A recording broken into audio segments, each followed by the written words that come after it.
Bismillahirrahmanirrahim. Assalamualaikum warahmatullahi wabarakatuh. Ya Rabbi bil Mustafa balligh qasidana waghfir lana ma mada ya wasi'al karim.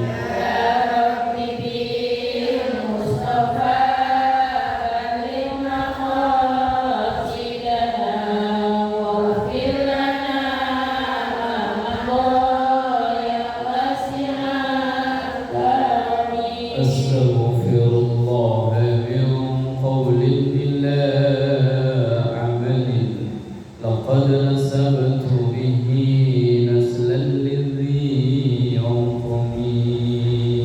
Ya Rabbi bil Mustafa balligh maqasidana waghfir lana ma mada ya wasi'al karim. دعا إلى الله فالمستمسكون به مستمسكون بحبل غير منفصل. Ya Rabbi Mustafa balligh maqasidana waghfir lana ma mada ya wasi'al karim. اللهم صل وسلم وبارك عليه وعلى آله وأصحابه. الحمد لله الذي وكفى ثم الصلاة والسلام على سيدنا محمد المصطفى وعلى آله وأصحابه وجميع أمته من يومنا هذا إلى يوم القيامة. سبحانك لا علم لنا إلا ما علمتنا إنك أنت العليم الحكيم. رب اشرح لي صدري ويسر لي أمري واحلل عقدة من لساني يفقهوا قولي واجعل لي وزيرا من أهلي. أما بعد، حضرة العلماء وفق الجماعة musalla majma'ul muslimin, semoga kita semua selalu diberkahi, diridhoi dan dikaruniai sehat afiat, panjang umur dalam taat ibadah kepada Allah Subhanahu wa taala. Alhamdulillah, mari bersama kita awali kesempatan taklim siang ini dengan mendoakan kedua orang tua kita, guru-guru kita, para pendahulu kita, dan semua orang yang berjasa dalam hidup kita, terkhusus yang telah mewakafkan, memperjuangkan untuk musalla dan majelis taklim Majma'ul Muslimin ini.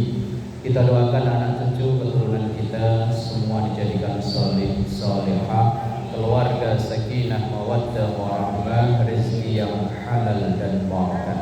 Kita doakan apabila ada yang sakit, mungkin keluarga kita dimanapun berada, atau jamaah kita atau warga kita yang sakit, kita doakan semoga dikaruniai sehat afiat. Dan juga kita doakan almarhumah Ibu Nur Hasanah binti Sa'ari yang 40 hari telah berpulang rahmatullah, juga almarhumah Bapak Ahmad bin Rasijan, Sariyah binti Zuhud, Abrori bin Ahmad, Suhadi bin Fulan, Maswah binti Samad, Suhardini binti Suhadi, Agus Sukamto bin Raharjo, Sa'amah binti Jamil. Wabarakatuh wa barafa'al darujatihim wa nawwar quburahum wa sanar nyubahum wa wasi' quburahum wa ja'al quburahum rawdah min riyadil jinan wa la taj'al quburahum kufra min kufarin nuiran. Wa khususul ma'alif hadal kitab al-syekh al-allama al-qadi al-syuja' Ahmad bin Husain al-Asfihani bi barakatil Fatihah. A'udzu billahi minasy syaithanir rajim. Bismillahirrahmanirrahim. Alhamdulillahi rabbil alamin arrahmanir rahim maliki yaumiddin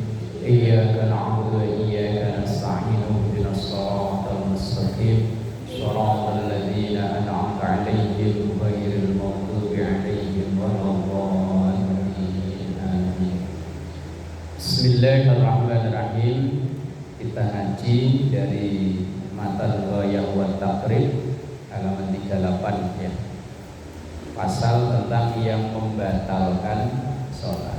Kemarin sudah disinggung sedikit, cuman kita ulang lagi. Udah? Yang enggak bawa kitabnya ya wis nyelonjor ngantuk. Ntar asal udah wallahu a'lam bishawab, beres-beres barang pulang. Sama statusnya. Ntar kalau orang-orang lihat dari mana Bu? Ngaji. Sama kan ngajinya ya? Sama. Masalah dapatnya beda itu kan ya. Ngetentengannya ya sama ya. Bismillahirrahmanirrahim. Faslun. Walladzi yubtilus salata ahada asyara syai'an. Walladzi dan yang yubtilu membatalkan as-salata salat ahada asyara syai'an itu ada 11 salah. Ahad itu 1, asyara itu 10. 1 sama 10 12 ngomongnya kelancar. Yang membatalkan sholat dalam kitab Ghayah wa Taqrib ini ada 11. Nanti kalau ngaji kitab kakaknya beda lagi. Pokoknya sementara kita ngaji kitab ini ya kita ikuti. Yang pertama al-kalamu al-amdu. Al-kalamu ngomong. Al-amdu yang disengaja. Berarti kalau ngomongnya nggak disengaja, orang latah itu sengaja nggak sih? Ini ada yang latah nggak?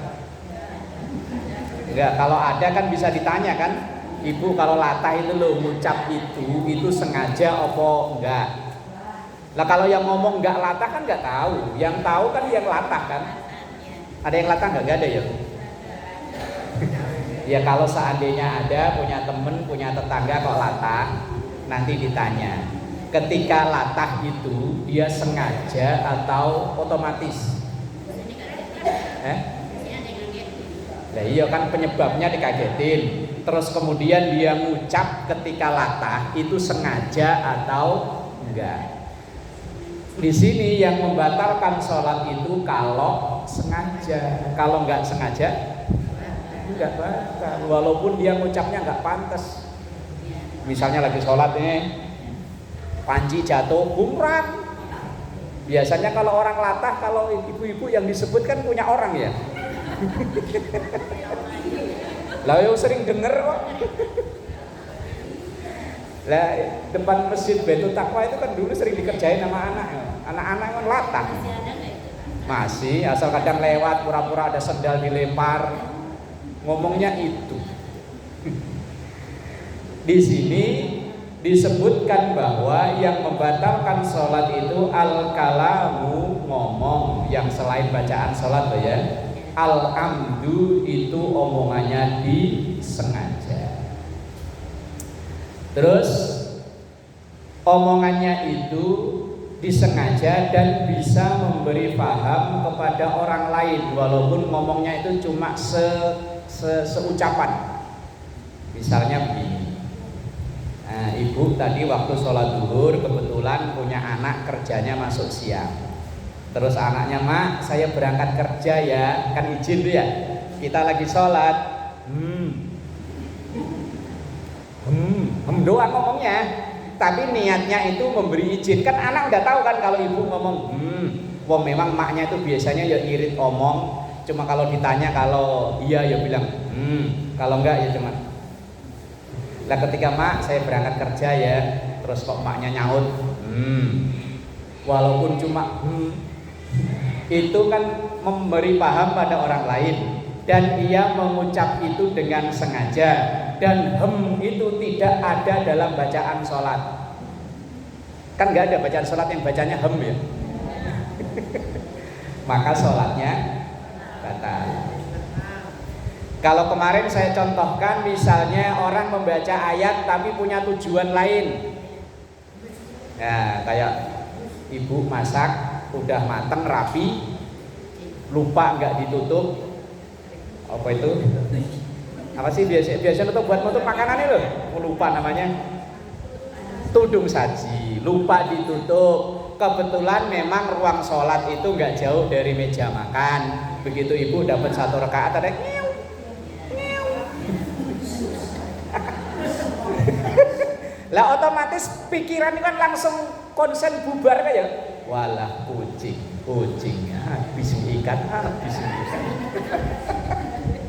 Wes pokoknya kusuk bubar ya bubar. Lah akhirnya ibu nyari cara bagaimana caranya ngusir kucing. Lah kalau kita ambil sendal dilempar batal. Akhirnya baca iya qul huwallahu ahad Allah. Tapi niatnya ngusir kucing. Batal sholatnya, wong niatnya ngusir kucing. Tapi kalau memang dia wong andalannya bacaannya itu, ya ora apa-apa. Wong dia memang andalannya bacaan itu kebetulan aja pas Allahus somat kucingnya kaget pergi. Tapi kalau disengaja ya batal. Itu al-kalamu ngomong, al-amdu yang sengaja.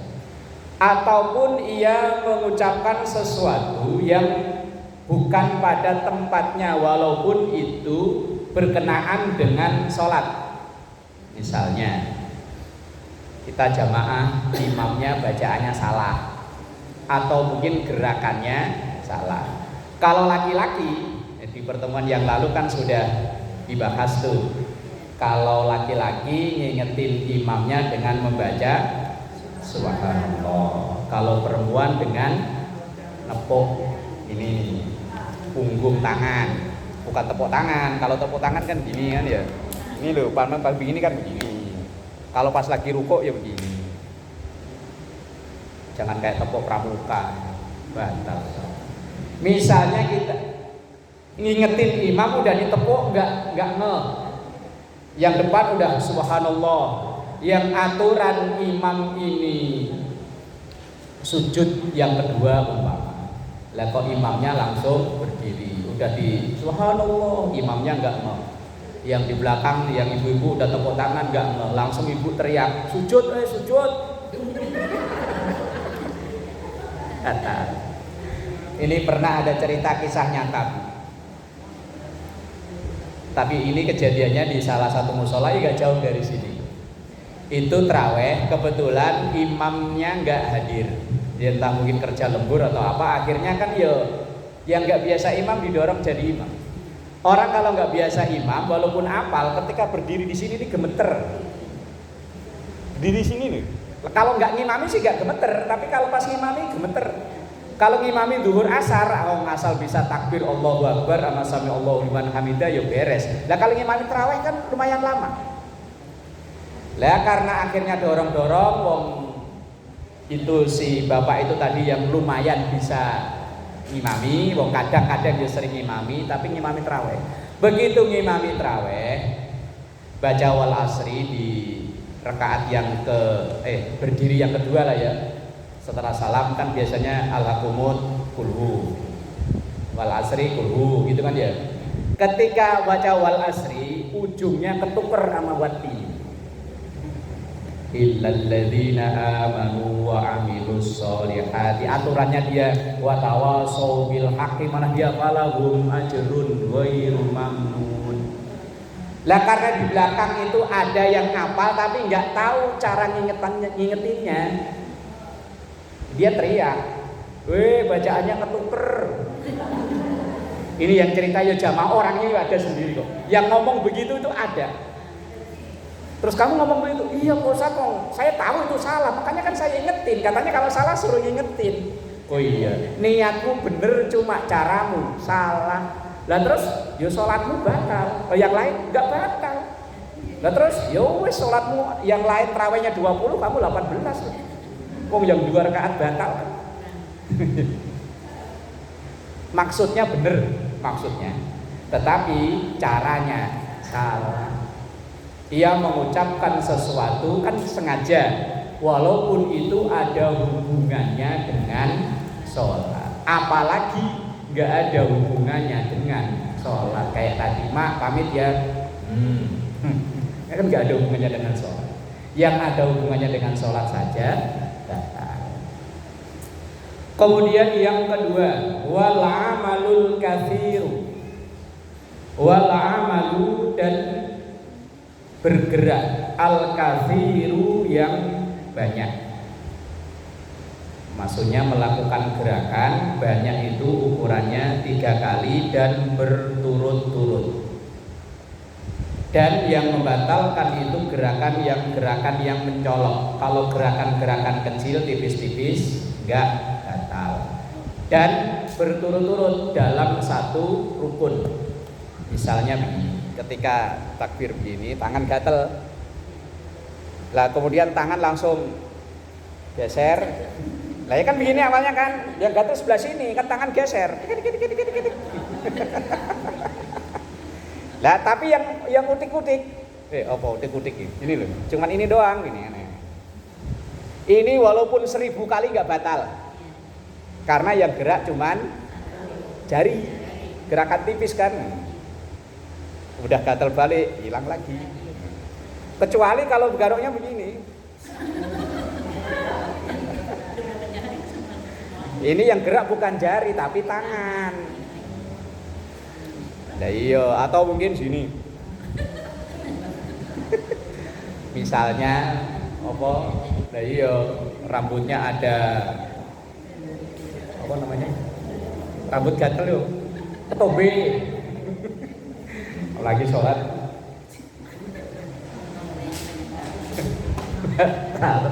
Om itu melakukan gerakan yang banyak. Kalau gerakannya kecil tidak mencolok maka tidak batal. Semisal tadi menggerakkan jari. Atau mungkin orang yang sholat yang tahiyatnya jarinya muter. Pernah lihat tuh ya? Asyhadu alla ilaha illallah. Tapi nggak mau diem nih jari. Ini kalau dekat anak saya kecil langsung dipegangin, langsung ditangkap. Lah ini tidak batalin sholat ini, walaupun muter mulai dari tahiyat sampai assalamualaikum, muternya nggak pernah berhenti nggak batal. Sama kayak orang garuk-garuk tapi yang garuk cuma jari, walaupun ini terus ngebut sampai seandainya dihitung Pak ada 1200 seandainya, maka tidak batal. Yang batal itu kalau gerakan yang gerakannya yang banyak. Kalau dalam syarahnya kitab Fathul Qarib di situ dituliskan wala amalul katsirul mutawaliyu katsalasi khutuwatin, seperti melangkah yang 3 langkah dengan berkesinambungan. Di situ enggak ada. Ini tambahan. Amdan baik sengaja, au sahwan atau lupa. Misalnya orang yang latah, tapi latahnya bukan latah omongan, latah gerakan. Gomprang langsung dia loncat. Kan latah juga kan ya, latahnya loncat bukan omongan, omongannya sih diem. Dia ada gomprang sih diem, cuma langsung loncat. Lah kalau loncatnya itu baru sekali, tapi kok mencolok, ya bisa membatalkan sholat. Tapi ada ya orang latahnya loncat gitu. Latahnya itu gerakan. Kalau saya pernah lihat itu apa namanya, latahnya kebangetan itu. Lagi ngumpul gitu, lagi ngumpul terus dipecandain, pukul, si itu pukul, ya dipukul beneran. Tapi ya ketika ditanya yo refleks kok. Yang kalau yang tahu sih udah maklum, memang orangnya latahnya itu bukan omongan tapi gerakan. Yo kita yang nggak latah yo kasihan lah ya ngerjain begitu.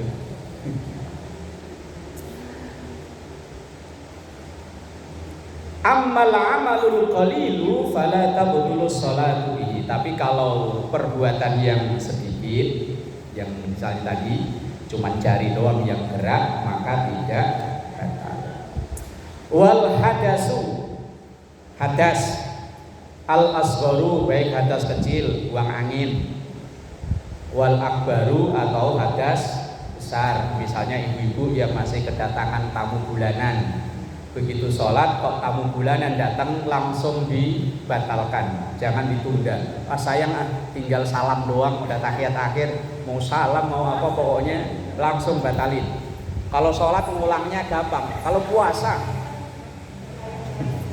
kan pernah kejadian di rumah, makanan udah siap semua tuh, tinggal nunggu baris, paling tinggal 10 menit apa-apa, ke kamar mandi, tahu-tahu ya tinggal 10 menit, ya mau 10 menit ya ntar wajib kodok.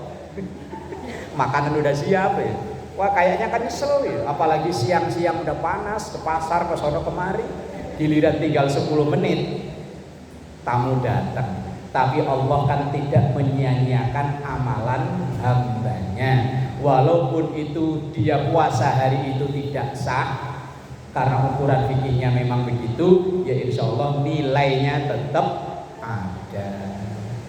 Jangan ya gimana sih ya Allah, kayaknya nyalain.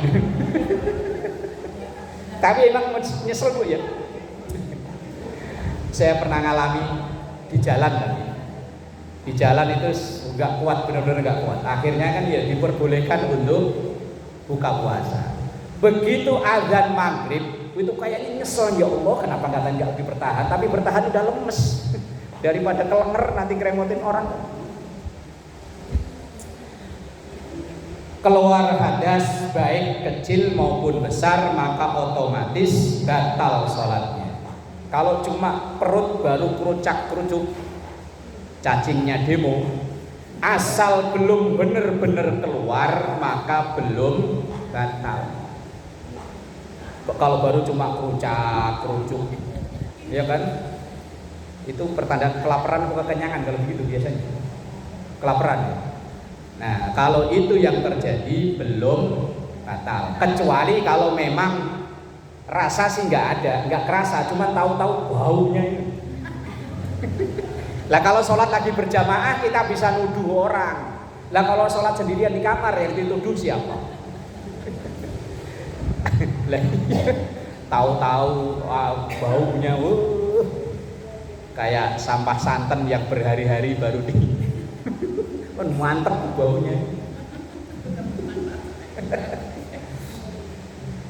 Kemudian wahudusun najasati, kejatuhan najis. Yang najis itu allati la yu'fa anha, najis yang tidak dimakfu. Najis itu kan ada yang dimaafkan, ada yang tidak. Yang dimaafkan itu maksudnya walaupun itu terkena di kita saat lagi sholat, sholatnya tetap sah lanjut. Misal kayak bangkai hewan-hewan kecil, nyamuk, terus apa itu biasanya kan di lampu-lampu itu ada ya hewan-hewan kecil itu. Nah seandainya kok itu dia kesetrum lampu mati kemudian jatuh di kantong atau di badan kita, maka memang itu najis, tapi najisnya dimaafkan alias boleh lanjut sholat. Atau misalnya darah nyamuk kita beginiin pas kena merah, nah ini najis, memang najis tetapi dimaafkan alias masih boleh lanjut sholat. Atau terkena najis tapi najisnya kering, langsung diginiin loncat hilang.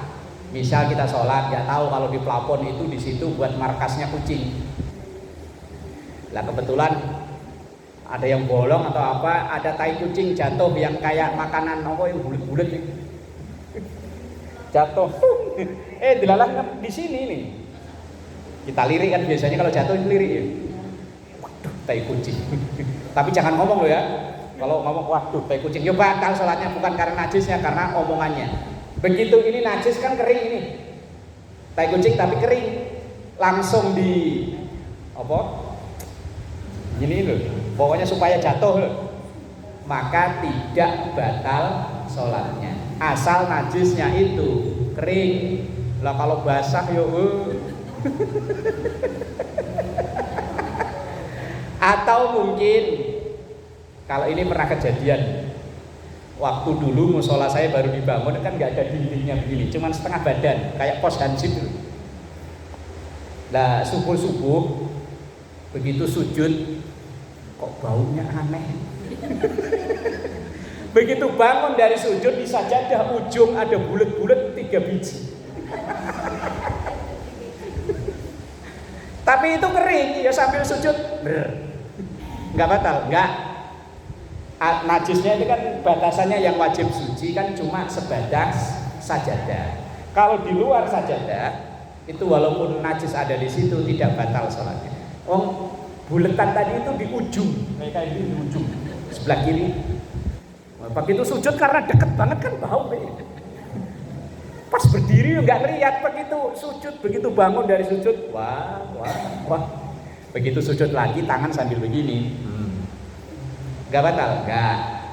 Karena itu kotoran kering kemudian langsung dibuang. Lain kalau basah. Kalau basah loh ya. Apalagi dekat tempat sujud. Kemudian wangkishaful aurati, terbukanya aurat. Kalau laki-laki rawan biasanya di sini nih. Kalau pakai kaos atau baju yang agak nyetrit, terus kemudian badannya agak lebar, ketika rukuk atau sujud biasanya ini kelihatan nih, lesung pipit. Ini loh. Kalau orang Jawa bilang katanya brutu. Nah, kalau orang Jakarta apa namanya? Ayo, biasanya laki ini sini nih. Oh, begitu rukuk ini belahan kelihatan. Begitu sujud kelihatan. Kalau segera ditutup, ditarik misalnya, maka tidak batal. Atau mungkin mohon maaf, ini kasusnya laki-laki, cuman kan ya siapa tahu ibu ngasih tahu ke anak. Misalnya pakai kaos yang lehernya agak begini loh. Agak apa? Ketika sujud, ini kan kelihatan nih. Siapa tahu sampai pusernya kelihatan, maka ya bisa batal. Ya aman kalau pakai yang begini. Pakai begini kan. Kalau perempuan biasanya ya telapak kaki. Mukenanya yang kalau berdiri sih memang nutup, tapi begitu sujud kadang ketarik. Apalagi mukena yang udah ngepir, yang belintir-belintir udah ngepir kan namanya. Dipakai aja. Kalau dibanyak, mak nggak ganti, mak mau adem, enakan yang ini. Ininya sampai ada bintik-bintik coklat-coklat kayak irengan itu. Repot. Apa nggak boleh? Boleh asal suci dan memenuhi syarat. Tapi lah gimana kalau terasa langsung tutup? Misalnya kita lagi sujud, pakai tangan kiri ditarik, boleh. Atau mungkin bahkan orang di depan kita aja boleh. Cuman kalau nggak takutnya kita beritikin dia malah.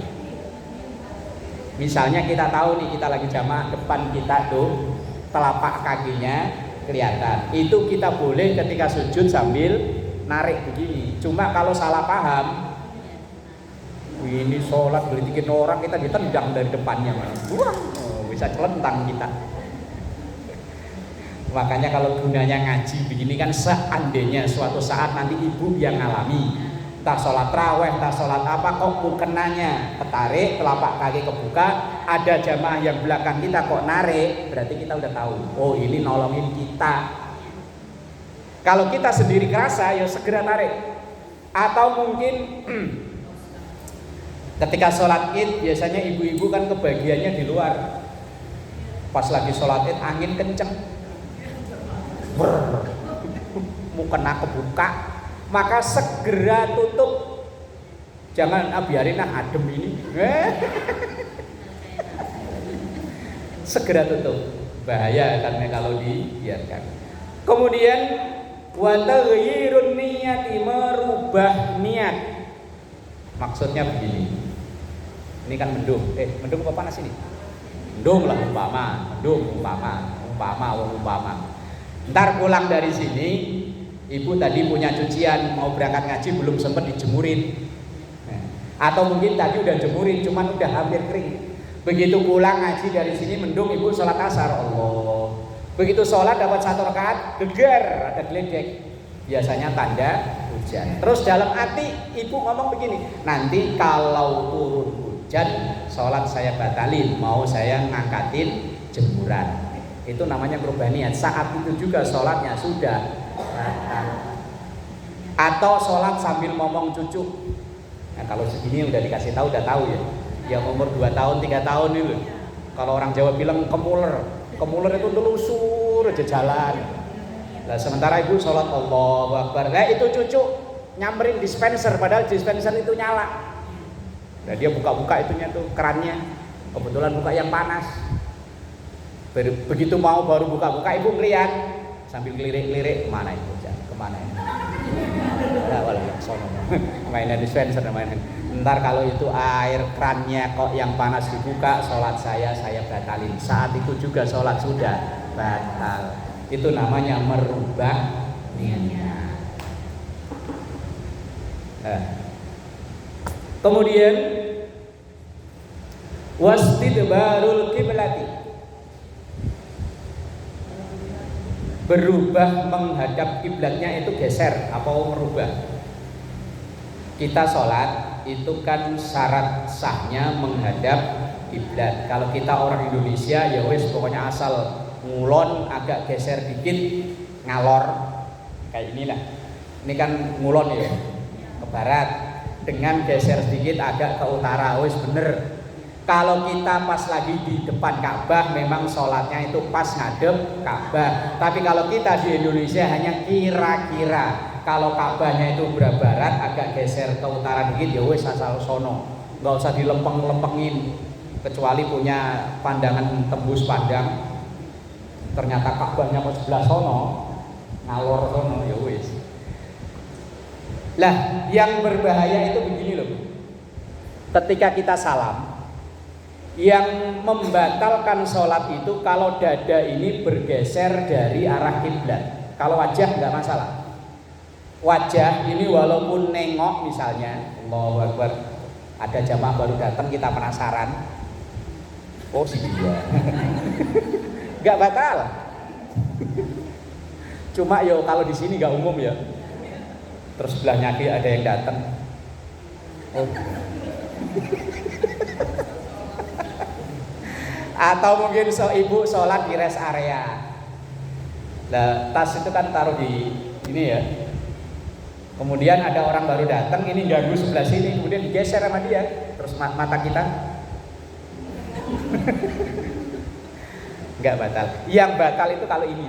Kalau ini bergeser dari ngadep kiblat itu batal.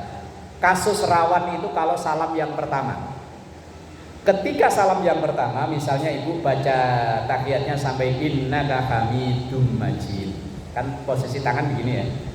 Begini kan ya? Begitu innaka hamidum majid. Assalamu alaikum. Begitu kum itu kan dilebarin, dilepas. Ketika sampai alaikum wajah masih madhep sono. Ketika warahmatullah baru nengok. Kan begini ya. Innaka hamidum majid. Assalamu alaikum warahmatullah.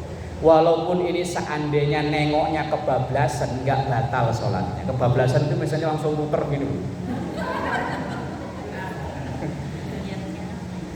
Tapi kalau salamnya belum kelar, kok dia udah muter sama badannya, batal sholatnya. Misalnya begini, innaka hamidum majid, assalamualaikum. Sambil nengokin yang di belakang ada siapa, batal. Makanya untuk mencegah itu, ketika assalamualaikum ini kan lebar, assalamualaikum warahmatullah. Ini walaupun seandainya muter, misalnya duduknya, sholatnya duduk di bangku yang bangkunya direktur yang bisa mutar-muter. Nah ya seandainya ke belakang sampai madep ke sono, seandainya boleh, asal sudah sampai lafaz assalamualaikum. Kemudian wal aklu, makan, wasyurbu, minum. Ini kalau misalnya inna sholati wa nusuki wa mahyaya wa mamati lillahi rabbil alamin. Aus minum dulu. Contoh ini. Yakin enggak lah ya, kita semuanya tahu. Yang bahaya itu mohon maaf, kalau kayak saya ini kan gigi sini kan udah pada pamitan. Kalau makan kadang masih ada nyisa, apalagi kadang makan bolu apa sini. Begitu kita sholat, ini yang nyempil lepas, lepas muter di mulut. Ini kalau dibuang makruh sholatnya, kalau ketelen batal. Ya daripada batal ya mending dibuang, tapi buangnya jangan kenceng-kenceng. Buangnya ke kiri, tapi yo jangan langsung. Ya kalau kiri ada mertua bahaya. Alon-alon. Lah makanya orang tua dulu sampai nasehatin kalau habis wudu jangan makan. Bukan kok makan itu batalin wudu, bukan. Takutnya ada makanan yang enggak masuk, masih ada nyempil-nyempil, apalagi kan usia-usia kita gini ya. Kalau yang masih muda-muda mah gigi masih rapet. Lah kayak kita ya. Kadang makan bubur aja ayamnya nyempil di sini. Ketika disikat kayaknya hilang, begitu sholat ngerasa lagi. Ini lidah kan muternya.